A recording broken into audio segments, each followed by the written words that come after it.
A herd of wild horses blazing their way across the plains of the west. The sound of 1,000 stampeding hooves. And leading them all is the king of them all. D-Not-Free's champion, the world's wonder horse.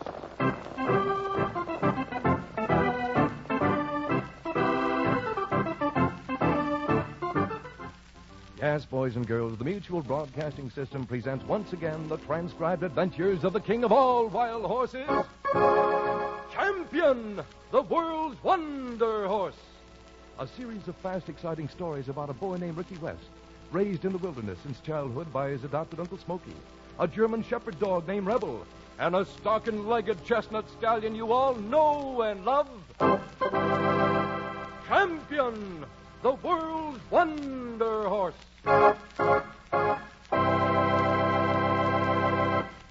Right now, though, boys and girls, here's your old Uncle Smokey to tell you the last episode of this week's exciting story, The Mystery of the Rustler's Hangout. Well, howdy there, boys and girls. Yes, sir, like Mr. Rusted just said, this here's your old Uncle Smokey. And doggone it, I'll bet you can hardly wait to find out what's happened to Ricky, Rebel, Champion, and me since yesterday. Well, I'm not going to keep you guessing any longer. No, sir. Now, let's see. You remember yesterday how a couple of cattle-rustling varmints by the names of Fingers and Flint had been trying to kill Ricky and me on account of we knowed they was cattle rustlers. And you remember how me and Ricky and Champion and Rebel had been hiding in a pretty little valley where there was a big waterfall at one end. And how one morning we seen a whole lot of cattle being driven into the valley. Well, doggone if it weren't them very same rustlers. Yes, sir, we'd been hiding right smack dab in the rustlers' hideout. Anyway, kids, them no-good hombres grabbed Ricky and me and throwed us right out into the middle of that big whirlpool. A whirlpool where anything that was thrown in went down and never come back up.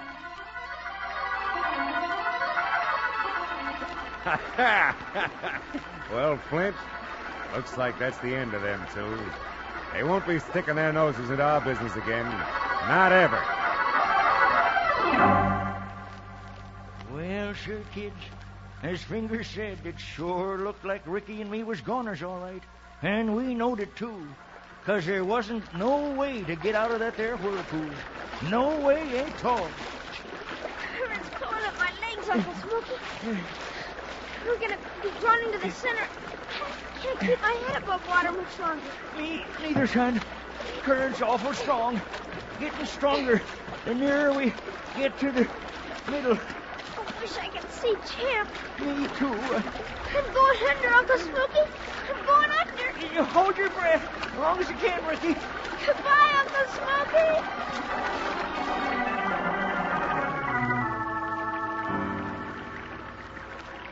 Yep, kids, that was it.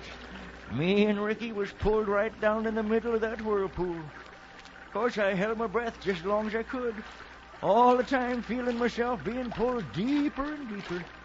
And my lungs started to ache, and I knowed I'd just have to take a big breath, even if it was water instead of air.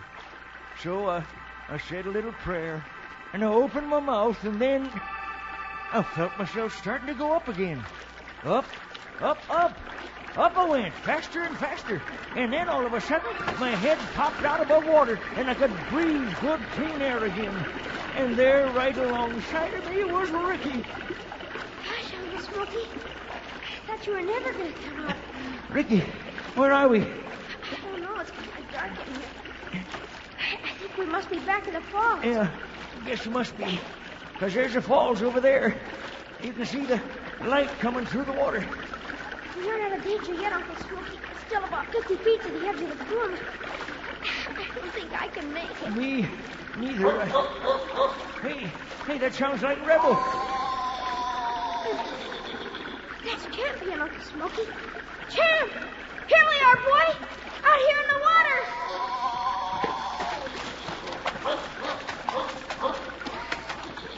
Here he comes, Uncle Smokey. Champ's swimming out to help us. If we could just hold out a few seconds longer. Try, Ricky. Try. Over here, Champ! Over here, boy! That's it, Champ! Got it, Ricky. I've got it. Now swim for shore, Champ. Swim!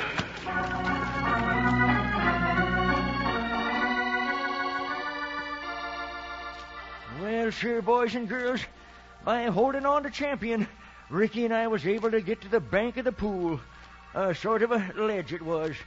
And then we pulled ourselves out of the water and just lay there, too tired to move. I still can't figure out how we got here, Uncle Spooky. How'd we get out of the whirlpool? I think maybe I can figure it out, son. You see all them old sticks and stuff down there in the water? Oh, well, but... Well, you remember when Fingers was showing us his big disappearing act, where he throwed the stick into the whirlpool and it never come back up? Yeah? Well, son, the reason that stick didn't come back up was because it come up back here, back of the falls. Them rustlers thought it stayed down there in the bottom of the pool. Just like they must think we did, too. But we didn't.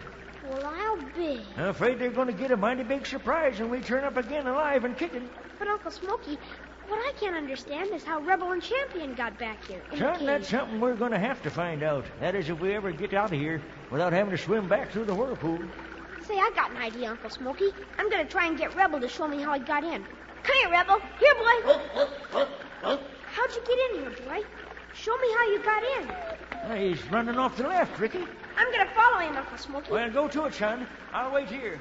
I'm still a little tired from that swim. Okay, I'll be back in a minute. That way, Rebel? Is that the way you came in? Along this ledge, boy? Gee, Willikins, it's a nice wide ledge, and it leads right over... Now I see it, boy. There's a regular path that leads around the falls and outside. So that's how you got here. Find something, son? There's a big wide path here, Uncle Smokey. Wide enough to drive a team of horses. We can get out anytime we want.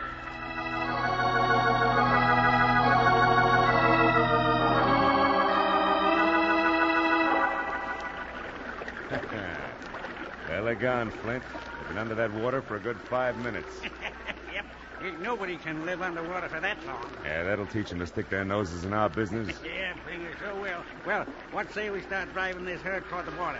Because I sure got ways of spending the money we're going to get when we sell these cows. We ain't going to the border, Flint, at least not yet. Huh? We ain't going to stay here neither. Don't All put right, your now finger- look, use your head. Now that the kid and the old man are dead, there ain't nobody to prove we're the rustlers, is there? No, but- So we got more time, a whole lot more time. Time enough to pick us up a few more head.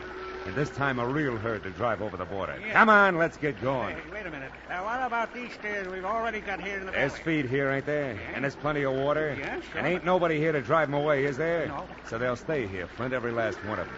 They'll all be here, right in this valley, when we get back.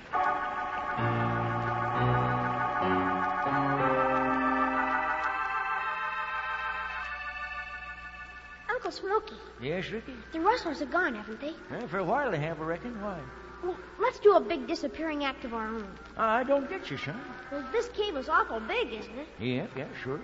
Big enough to hold all of those stolen steers, isn't it? I'd say it's big enough to hold all them and about 500 more. Then why don't we make those cattle disappear? You're still talking in riddles, boy. Look, I'll take Champ and Rebel, and we'll go out there in the valley and drive those cattle back here, over the trail and into this cave, back of the falls. Well, then when the rustlers come back, the cattle will be gone, and they won't know what happened to them. Well, I'll be...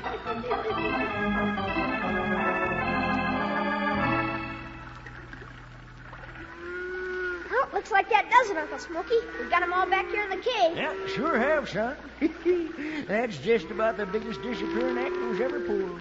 Yes, sir, 100 head of cattle disappearing right off the face of the earth. Those rustlers are sure going to be mighty surprised when they get back here to the valley. Surprise is just a small word for it, boy.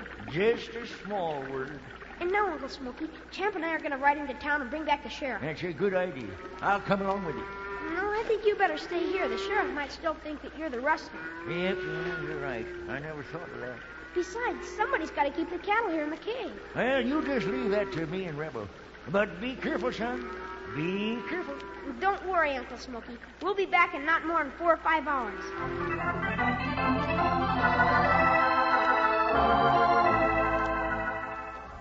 Well, kids, Ricky and Champ went off for the sheriff. In the meantime, Rebel and me settled down to wait until they got back. Well, sir, 4 hours went by, then 5 hours, and then 6. And I begun to get a mite worried. And then I heard something that made me go to the edge of the falls and take a look out into the valley. And do you know what it was? It was them 2 rustlers, Fingers and Flint, coming back. And they was driving about 50 more head of cattle. Well, Flint, here we are. Now all we got to do is add these cows to the 100 head we already got and take out for the border. Yeah, just think, Fingers, 150 head. That'll sure bring a pretty piece of change. We'll be rich, Flint, rich. Yes, sir, we shall. Hey, Fingers. Huh? What's the matter? Where's the rest of them steers? Why, they're right. Hey, where are they? There ain't another single steer in the whole blame valley. Well, maybe they strayed off. Maybe Hey, they... Fingers, look. What? Where? Down there on the ground. Cattle hoof marks. Well, I'll be... And look. Look, they're headed straight for that there waterfall.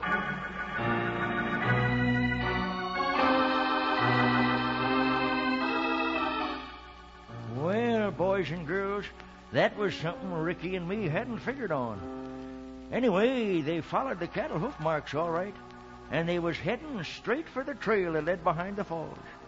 I figured in about 2 shakes of a lamb's tail they'd find the opening, and me. Well, I guess a feller's luck can't hold out forever. And then I seen him, Ricky on Champion, leading the sheriff and the whole posse down into the valley. So right then and there I made up my mind. I rushed out of the cave and met them rustlers face to face, and man, oh man, was they surprised. What? Hey, Fingers, it's Grandpa. What? How? It can't be. He's dead. Oh, no, I'm not. Shoot him down, Flint. Shoot him down. I'd advise you to look behind before you shoot, gents. Hey, Fingers, look, it's the sheriff and the kid. And run, Fingers, run. You only got one way to run, and that's right into that there whirlpool. Good work, Ricky. Howdy, Uncle Smoky. Howdy, Sheriff. I reckon you don't want me anymore, do you? I never did want you, really, Uncle Smoky. You ought to know that. Well, with these cattle here in the valley and the 100 head Uncle Smoky and I have hid away in the cave, you'll have all the proof you need, Sheriff. You bet I will, Ricky. You bet I will. Hey, what's the matter, Champ? Oh, I know. You want to go back to your herd of wild horses, don't you? Okay, boy, you earned a vacation. Here, I'll get off you. There. Go ahead, fella. I'll be seeing you, Champ. I'll be seeing you.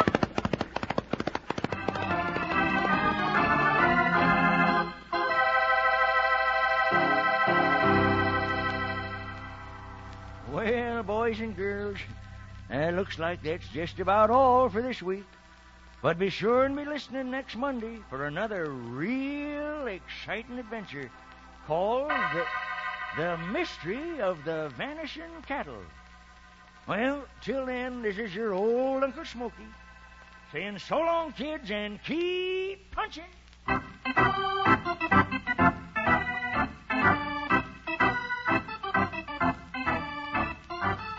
Be sure and listen in Monday, same time, same station, to learn more about Ricky Rebel and the king of the wild horses,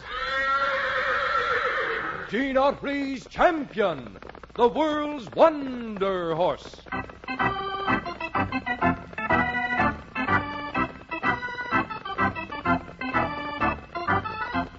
This transcribed program was produced by Gene Autry Productions, directed by William N. Birch, and came to you from Hollywood.